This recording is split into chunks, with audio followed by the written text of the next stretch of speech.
Salutations, Utopians. Interesting news today. The Philadelphia Eagles announced they are signing the rights to Julio Jones. And the reason why I find this to be very interesting, despite obviously Julio Jones' better days being behind him, is due to the fact that uh, the Eagles are already having difficulty getting the ball to their former first-round pick out of Alabama, Devontae Smith, and fresh off of a serious contract extension, Jalen Hurts is struggling this year. And we all know it's not from a lack of effort because Jalen Hurts is the first guy in, the last one to leave.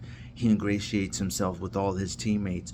But can't help but think about that week 2 notice between that showdown between the Minnesota Vikings and the Philadelphia Eagles. And despite the Eagles coming out victorious from that showdown, the significance of this, first and foremost, the Vikings were deemed to be a contender, at least out of the NFC, before the season began, and now they're clearly self-destructing to the point where you're hearing rumors of Kirk Cousins being moved at the trade deadline. We reported he clearly is not going to waive his no-trade clause, and he's going to finish out the season despite the Minnesota Vikings leading the league in drop passes. With that being said, back onto the main point. There was a huge meltdown in that game between A.J. Brown and Jalen Hurts. And let me be abundantly clear, the reason for the acquisition in the first place by Philadelphia was because it is known, they're well known, documented, that they are best friends. But like some friendships, sometimes people get a little too comfortable, and A.J. Brown was extremely animated. And recently, I think just yesterday, ironically, on the eve of what has happened, A.J. Brown called out former Philadelphia Eagles legend Donovan McNabb, because McNabb said they had a meltdown similar to what T.O. and McNabb had. And what A.J. Brown wanted to clarify, it had nothing to do with routes, and that they're also best friends, something that T.O. and Donovan McNabb didn't really have a bond prior to his arrival, T.O.'s arrival to Philadelphia.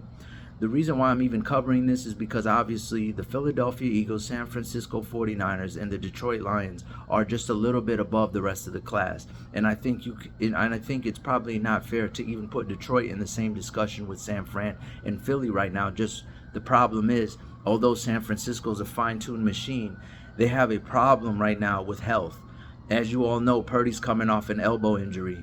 C-Mac has a history and propensity of getting injured. And then Deebo Samuels hasn't really been the same since his contract extension, where he had a big-time nasty showdown trying to prove that he was more than a running back, because obviously running backs make considerably less money than wide receivers. Now, with that being said, you look at Philadelphia, and they have their own fair share of a couple injuries here and there, but they've always been one of the more proactive franchises. And there's so much at stake now, especially with the contract that has been laced to Jalen Hurts. My concern right now is something similar to what happened in Cleveland with respect to Baker Mayfield, who prior to his arrival, they had about 5 years of just musical chairs at quarterback, and at the very least, whether you like the dude or not, he provided some kind of stability finally for them at the quarterback position. What ended up happening is their defense became elite. Nick Chubb is elite, top 5, if not top 3 running backs in the NFL when healthy. And the Cleveland Browns decided to go for the proverbial move all the chips to the middle of the table and let's compete for a championship. And so they went and got Odell Beckham Jr., who obviously his career started off phenomenal with the catch, but he got shortchanged because the Giants didn't want to make the move they needed to move, which is get off of Eli Manning. Understandably so. They have such a rich, storied history under his regime that it was very difficult to move off of Eli, and they afforded him the ability to decide to walk away when he seen fit. In return, it caused a lot of outlash from Odell Beckham, and he eventually ended up fizzling out in New York, as we all know. But here's the thing, Cleveland went and acquired him anyway, fast forward, and what it ended up doing is affecting Baker, because I find Baker Mayfield and Jalen Hurts very similar in the fact that these guys just have a propensity for winning games. They don't do it pretty. They're not the type that's going to go out and have 300 plus yards passing and multiple touchdowns thrown. These are guys who just go out there, you see them, their stats look underwhelming, but they somehow just figure out how to get a win. They're just winners.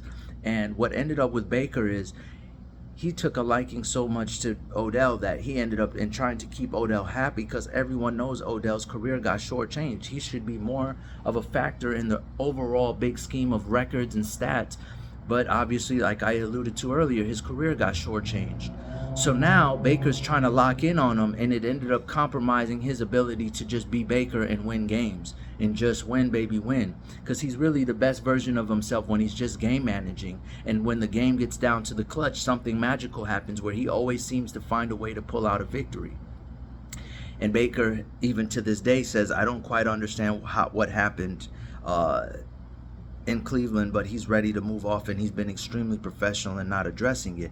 Now fast forward the narrative, and you're looking at what's going on in Philadelphia, and Jalen Hurts is the same way. He doesn't win pretty, he just wins. Now don't get me wrong, he's markedly improved as a pocket passer, and statistically he is a difference maker. I cover fantasy sports numbers every week, and this guy's always at the top of the charts. But this season has been particularly difficult. And when you got a guy like A.J. Brown affecting the psyche, we've seen this time and time again. It's not just the Cleveland situation. Even in Carolina with Steve Smith. Steve Smith was pointing out some extremely valid points about Cam Newton when he first got to the league. But because the franchise was so heavily invested into Cam Newton, anybody that would ride him a little bit too difficult or too much, they got rid of. And Steve Smith was already at the end of his career, and they made no shame, even though Steve was the perfect option for him as in terms of the quarterback. The caliber of quarterback that Cam was, Steve Smith's style of playing matched him perfectly. They still moved off of Steve because they felt like he was putting a little bit too much pressure on a young Cam, and they wanted to clear the runway for Cam at all costs, even though ironically later on it proved to be accurate. And Cam was actually in his best version of himself when he was more of a game manager. He started to win more when he wasn't trying to be a superhero anymore. Now moving forward, this is kind of what's blooming now in Philadelphia.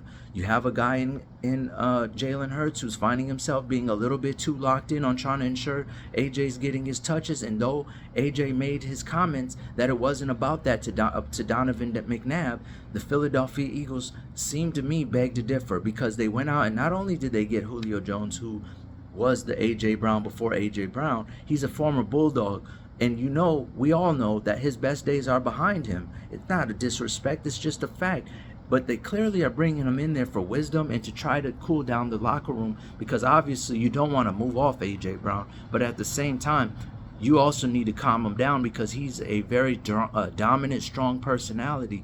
So this is a last-ditch effort. I don't care what nobody says. I'm willing to go out on the limb and take whatever comes with it. But I just think that this was definitely a move to try to bring some stability to this locker room, because clearly the coaching staff, clearly Jalen Hurts, no one can seem to really get this under control, and it's costing Devontae Smith considerably. And they value Devontae Smith because Howie Roseman and GMs of his stature are judged by their draft picks. All right, Utopians, all the best. If this is hitting you guys for the first time, like and subscribe. We're climbing our way up to the top. We're definitely difference makers, and check us out on Twitter.com. Also, globalutopiasports.com for merch. All the best. Love and light.